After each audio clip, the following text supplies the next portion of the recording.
السلام عليكم ورحمة الله وبركاته. أسعد الله أوقاتك بكل خير.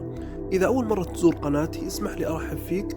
أنا علي هوساوي، وفكرة القناة هي إني أحاول أقرب لك قدر المستطاع شكل الحياة والمعيشة في المغرب. بسبب إصابة قبل سنوات، فمثل ما تشوفون أنا أستخدم كرسي متحرك للتنقل، والحمد لله. لكن لأني أؤمن بأن الإصابة ليست نهاية المطاف، بل هي تحدي جديد من تحديات الحياة، قررت أقبل هذا التحدي لأن الاستسلام ليس في قاموسي.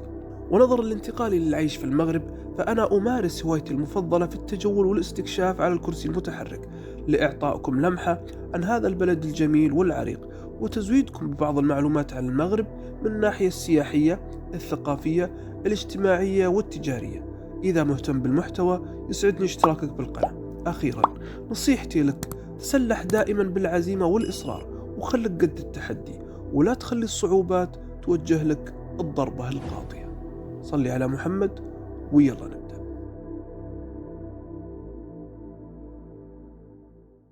الله أكبر الله أكبر الله أكبر لا إله. يعتبر عيد الأضحى في المغرب من المناسبات الدينية المميزة، واللي لها خصوصية وأهمية كبيرة جدا عند المغاربة، لأنه أولا شعيرة دينية لها أجر كبير، وهو أيضا فرصة للتكافل والتواصل الاجتماعي وصلة الرحم واجتماع الأقارب. وعشان كذا يسميه المغاربة العيد الكبير نظرا لهذه الأهمية. إلا أنه كل سنة للأسف تصير ضجة قبل العيد بسبب ارتفاع أسعار الأضاحي، واللي توصل أحيانا لأسعار مبالغ فيها. الحكومة بدورها حاولت حل هذه المشكلة من خلال استيراد بعض رؤوس الأغنام من الخارج، إلا أن هذا الأمر للأسف ما حل المشكلة، بسبب تفضيل المغاربة للسلالات المحلية من الأغنام، وبسبب تقارب الأسعار نوعا ما بين الأغنام المحلية والأغنام المستوردة. كبيرا والحمد لله كثيرا وسبحان سبب ارتفاع الأسعار بحسب المختصين هو انخفاض أعداد الأغنام، بمعنى قلة العرض مع كثرة الطلب. السبب الآخر هو موجة الجفاف اللي ضربت المغرب في السنوات الأخيرة، مما أدى إلى ارتفاع تكاليف الأعلاف وتسمين الماشية. وأنا برأيي في سبب ثالث مهم، ربما هو الأهم بحسب اعتقادي، وهو تحول هذه العبادة إلى عادة تقريبا عند الكثير من الناس في المغرب. فأصبح بعض الناس ممكن يتكلف فوق طاقته من أجل أنه يشتري ذبيحة بمواصفات معينة في الشكل والحجم، من أجل التباهي ربما، وحتى لا يشعر أنه أقل من الآخرين. ومن هذا المنطلق أصبحنا نسمع بعض الأصوات اللي تطالب بإلغاء عيد الأضحى بحجة ارتفاع الأسعار، لأن الشخص قد يشعر بالحرج أو النقص هو وأهله إذا ما استطاع أنه يشتري أضحية أفضل أو مقاربة لأضحية جاره أو قريبه. الأضحية عبادة وليست عادة حتى يتم إلغائها، والحل هو نشر التوعية والوعي بين الناس. الضابط في القيام بالعبادات هو القدرة والاستطاعة، فلا يكلف الله نفسا إلا وسعها. المفترض أنه يتم تربية الأبناء وتنشئتهم على أن هذه الشعيرة هي عبادة وليست عادة. فإذا كانت أمورك متيسرة وفتح الله عليك، ليش لا اجتهد في شراء أفضل الأضاحي وذبحها تقربا إلى الله، فهي سنة مؤكدة ولها أجر عظيم. لكن إذا ضاقت عليك الحال فضحي بحسب قدرتك، وإذا ما تيسر لك الشراء فيمكنك أنك ما تضحي أصلا، فلن يكلفك الله ما لا تطيق.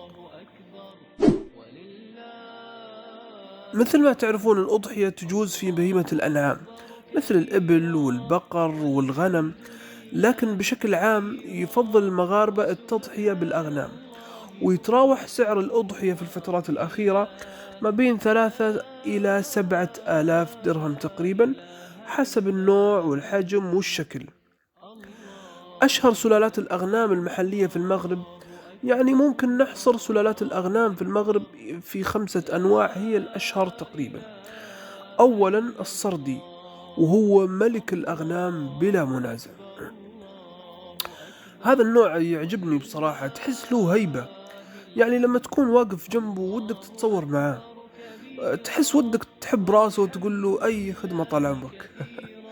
لا ما تركب، وش اللي طال عمرك وانت شاريه عشان تذبح؟ والله احنا البشر غدارين للأسف. عموما المقصد انه خروف كشخة وله هيبة صراحة، ويتميز عن باقي السلالات بقامته الطويلة وذيله الرفيع. النوع الثاني وهو سلالة البرقي، وتتميز هذه السلالة بقامة وبنية متوسطة، إضافة إلى قدرتها على التكيف مع المناطق المرتفعة. السلالة الثالثة هي سلالة بني كيل، وتتميز هذه السلالة بقدرة إنتاجية عالية للحوم والحليب، سواء من حيث الكم أو الكيف. السلالة الرابعة هي سلالة أبي الجعد، وتتميز بكبر حجمها وارتفاع إنتاجيتها وجودة لحومها وأصوافها. السلالة الأخيرة هي سلالة الدمان أو الدمان، أتمنى أني أكون نطقت الاسم بشكل صحيح. وتنتشر هذه السلالة في المناطق الجنوبية من المغرب، وتتميز بقامتها القصيرة وانعدام القرون في الذكور والإناث. تتميز أيضا بطاقة إنتاجية عالية، وتمتلك القدرة على التكيف مع المناخ الصحراوي. عيد الأضحى في المغرب له أجواء وطقوس خاصة. قبل العيد بأيام تتحول أغلب الأحياء في المغرب إلى ما يشبه الحظيرة الكبيرة، يعني ما يحتاج تروح لسوق الأغنام عشان تشتري الأضحية، لأنه ببساطة السوق بيجي عندك حرفيا. وقبل العيد بيوم أو يومين لازم كل شخص اشترى أضحية يجيبها للبيت. أيوة مثل ما سمعت، الذبح بيكون في البيت، يعني ما في شيء اسمه ودي المسلخ وجيب من المسلخ. كل الناس تذبح في البيت، سواء في السطح أو الحوش حسب الوضع المتاح، إحياء للسنة. يعني تكون ماشي في الشارع الحي كله يبعبع. هذه المظاهر رغم أنها قد تضايق البعض بسبب موضوع النظافة، لكنها تعطي فعلا شعور رائع بأجواء العيد. وهي فترة بسيطة في العام، يعني أيام وتعدي، حلو يكون لها وضع مختلف. إذا حضرت عيد الأضحى في المغرب وما لقيت أكلة بولفاف يوم العيد، فاحتمال كبير أنك رحت دولة ثانية ما هو بالمغرب. هي نعم، اسمح لي أقول لك شغل الGPS وتأكد من موقعك، لأن الأكلة هذه لازم تكون في العيد يوم العيد في المغرب. وإذا لقيت الأكلة هذه على السفرة وما أكلتها، تعتبر ما عيت تقريبا ولا حضرت العيد. هذه أشهر أكلة في عيد الأضحى في المغرب، ولازم تكون على مائدة الإفطار أو الغداء يوم العيد. باختصار هي قطع من الكبد يتم تتبيلها ولفها بقطع رقيقة من الشحم اللي يكون حوالين الكرش، ويتم شويها في المجمر. وسلم لي على الطعم.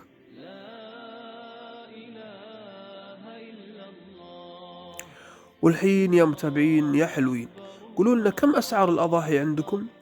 إيش هي الأنواع اللي عندكم؟ وإيش هي أشهر الأكلات اللي عندكم في العيد؟ ختاما، كل عام وانتم بخير مقدما، تقبل الله منا ومنكم صالح الأعمال، صلوا على محمد، وفي أمان الله.